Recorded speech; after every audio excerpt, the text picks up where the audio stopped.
السلام عليكم ورحمة الله. مرحبا بكم في هاد لا نوفيل سيونس اللي غادي نكملوا فيها على لو كونترول اللي شفنا في l'introduction aux sciences économiques.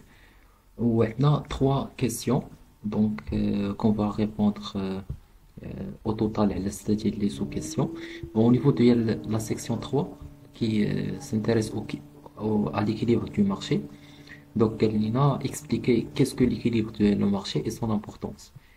Après, décrivez comment les forces d'offre et de demande travaillent pour atteindre l'équilibre. La section 4, c'est par rapport aux systèmes économiques. Elle a nommé et expliqué brièvement 2 types de systèmes économiques. Donc voilà, il y a les 2 systèmes économiques, il y a le capitalisme et le socialisme. Après, comparer les avantages et les inconvénients du capitalisme et du socialisme. Voilà, une question اللي شفناها في le cadre du cours. Et après, قلنا في la section 5, ou la question 5, les indicateurs économiques et les politiques économiques.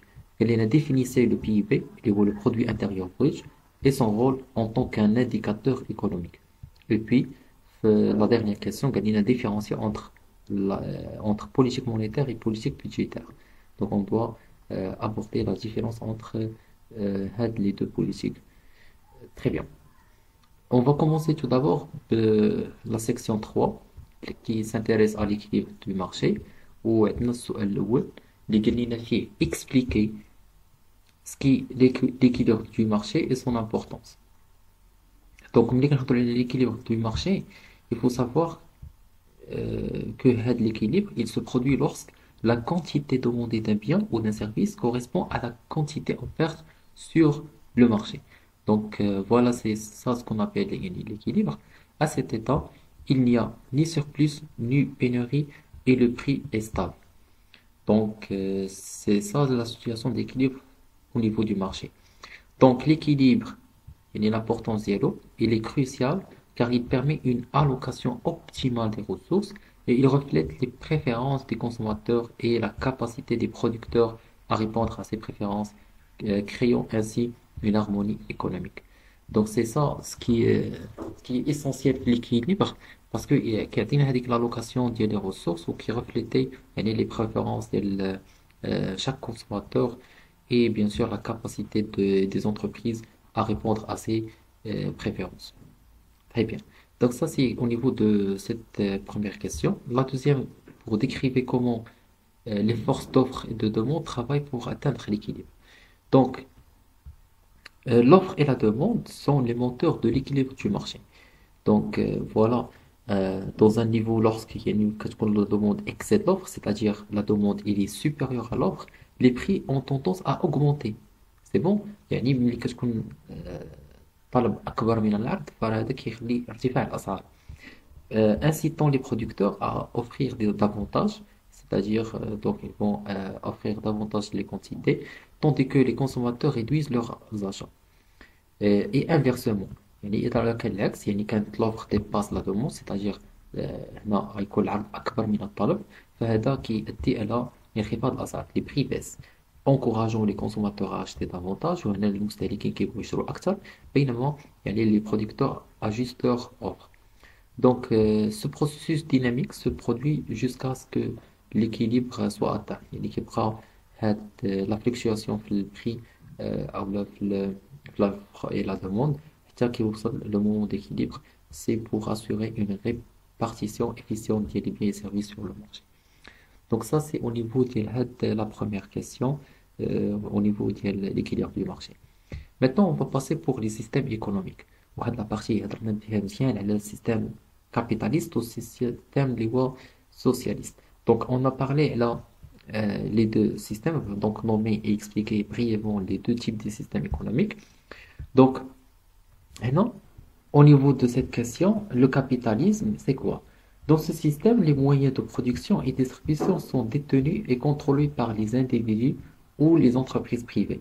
يعني هنا نظام اللي هو رأسمالي فراه donc qui compte les individus et les entreprises عندهم voilà le contrôle على les moyens de production et de distribution et les décisions économiques sont généralement guidées par la recherche du profit.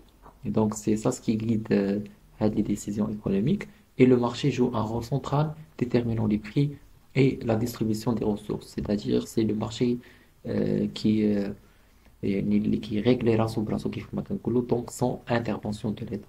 Donc ça, c'est le système capitaliste.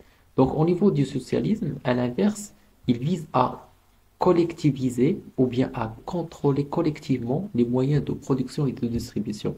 Donc tout ça, il y a une équipe qui le pouvoir de l'État. Et l'État, ou bien la société, prend son contrôle, ou bien un rôle prépondérant dans la planification économique, visant à réduire les inégalités sociales et à assurer une répartition plus équitable des ressources. C'est-à-dire, donc, le système socialisme, خاص تكون voilà l'équité sociale ou ما يكونوش des inégalités sociales في le pays. Donc ça, c'est brièvement les deux systèmes. Maintenant, quand on parle les avantages et les inconvénients de chaque système, on va citer pour le capitalisme, tout d'abord, quels sont les avantages. Donc, il encourage l'innovation, qui يشجع الاختراع, et il offre des incitations pour la productivité et il favorise la diversité des biens et services. Donc ça, c'est en termes des avantages du capitalisme. Mais les inconvénients. Maintenant, au niveau des inconvénients, il accroît les inégalités sociales. Il peut conduire aussi à des crises économiques. Il met l'accent sur le profit au détriment de la justice sociale. Donc ça, c'est le capitalisme. Euh, le socialisme, quant à lui, les avantages ديالو, il réduit les inégalités sociales, il offre une sécurité sociale, يعني واحد أمان والتأمين والاجتماعي يعني pour les individus الأفراد. Et il permet une planification économique pour répondre aux besoins sociaux. Ça, c'est en termes d'avantages. Mais il y a aussi des inconvénients qu'il faut noter. Il peut décourager les initiatives individuelles. Donc ça, c'est un inconvénient majeur à système socialiste. Donc, la démotivation, il peut entraîner une inefficacité économique en l'absence d'incitation individuelle. Et il nécessite une planification centrale aussi. Donc ça, c'est en termes d'avantages et d'inconvénients de chaque type de système économique. Donc chaque système présente des compromis entre liberté individuelle et équité sociale et leur efficacité dépend souvent de la manière dont ils sont mis en œuvre.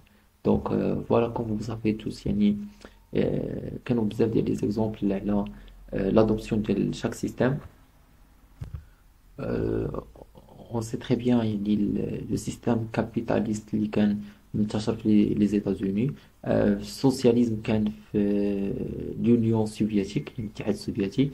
Donc chaque bien sûr système وعنده les conditions d'application في chaque pays. Très bien, ça c'est au niveau des systèmes économiques. On va passer pour la dernière section qui concerne les indicateurs économiques et les politiques économiques. Donc, Galina, la première question, définissez le PIB, le produit intérieur brut, et son rôle en tant qu'un indicateur économique. Très bien, comme vous savez tous, le cadre de cours, et on a dit, le PIB il mesure la valeur totale des biens et services produits dans un pays pendant une période donnée. Donc, c'est la somme des valeurs ajoutées créées dans un pays donné. Il est utilisé comme un indicateur clé pour évaluer la santé économique d'une nation. Donc, le PIB, il prend en compte la consommation, l'investissement, les dépenses gouvernementales et les exportations nettes. Donc, ça, c'est au niveau le PIB. Il joue un rôle, bien sûr, en tant qu'un indicateur économique crucial, car il fournit une mesure globale de l'activité économique. Voilà, يعني كيعطينا une mesure. نقدروا نعبروا به المستوى الاقتصادي ديال شي بلد، يعني ديال النشاط الاقتصادي ديال شي بلد à travers le PIB. Une croissance de le PIB indique une expansion économique, tandis qu'une contraction peut signaler une récession.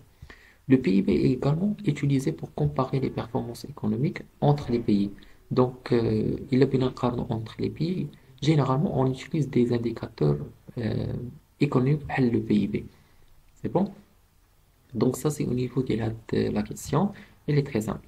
Maintenant, au niveau de la politique monétaire et la politique budgétaire, quels sont les points de différenciation entre les deux politiques? Donc, la politique monétaire, il s'agit de l'utilisation des instruments monétaires par une banque centrale pour influencer la masse monétaire et les taux d'intérêt. Voilà.